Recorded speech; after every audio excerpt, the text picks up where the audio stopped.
trapping her in that brilliant gaze. What would the bristle of his whiskers feel like beneath her fingertips? No.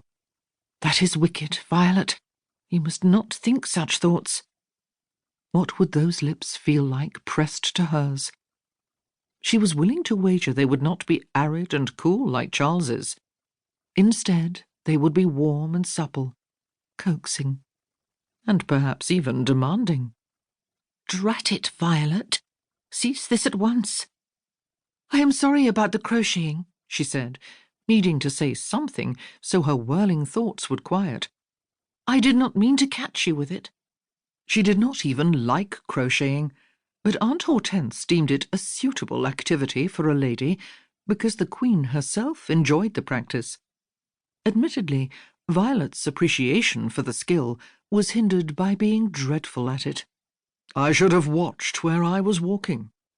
A rueful grin flirted at the corners of his lips now. I did not expect anyone to be within, and I am afraid I was rather preoccupied with my own thoughts. I did not notice your string until it had felled me. His hand was still in her skirts, and he remained on his knees before her. She resisted the urge to reach for his left hand and place it back upon her breast. Why had the weight of him, that forbidden touch, felt so irresistible? She wetted her suddenly dry lips. It is a bad habit, leaving the ball of wool halfway across the chamber, in the midst of the floor.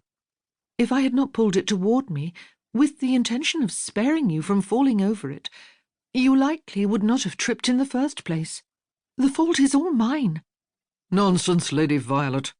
He rose at last, towering over her with his broad, strong frame. I am the interloper here. Yes, she agreed, before thinking better of it. Her cheeks went hot. That is to say, you are a guest, Your Grace. Should she stand? Craning her neck at him was dratted uncomfortable, but he remained near enough to her that if she stood, she would brush against him. And if she touched this man, she felt certain she may swoon. Where was a fan when she needed one? His smile faded, his jaw going rigid, expression hardening. A forced guest is hardly a guest, Lady Violet. It would be more apt, perhaps, to say I am a prisoner. But Lark House is not a jail, she felt compelled to protest. In truth, it had been hers for 24 years, and it would remain so until she left it for the next one. The thought of having to share a home with Charles's mother was enough to make her eyes twitch.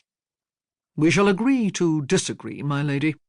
His gaze travelled down to her lap, leaving a path of fire in its wake. What are you making?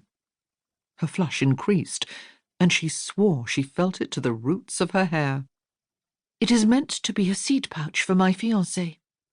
He is a horticulturalist. Strathmore frowned. That sounds deadly dull. Her sentiments exactly, but that didn't mean his dismissive tone did not nettle her, for it did.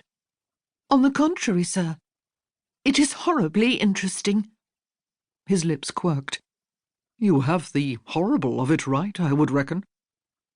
To think I was feeling guilty for tripping you, she snapped. Charles was as interesting as a pile of sawdust, but having this breathtakingly handsome, arrogant Duke point out the shortcomings, which already grieved her, was irksome indeed. There is no need to be cruel. Honesty and cruelty are two distinct beasts. His stare worked its leisurely way back to hers. So intense, a shock of giddiness rippled straight through her. Ruthlessly, she banished it and stood, tired of him looming over her, the judgmental beast. But she miscalculated her haste and his nearness, which meant once she rose, she had nowhere to go but into his chest. So she did.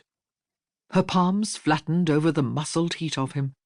Even through the layers of civility, he was hot, smouldering like a flame, and she was drawn to him. Why could she not stop staring at his lips? Why did she insist upon wondering what they would feel like upon hers? Lady Violet. His tone was darkly amused. Blinking, she raised her gaze back to him.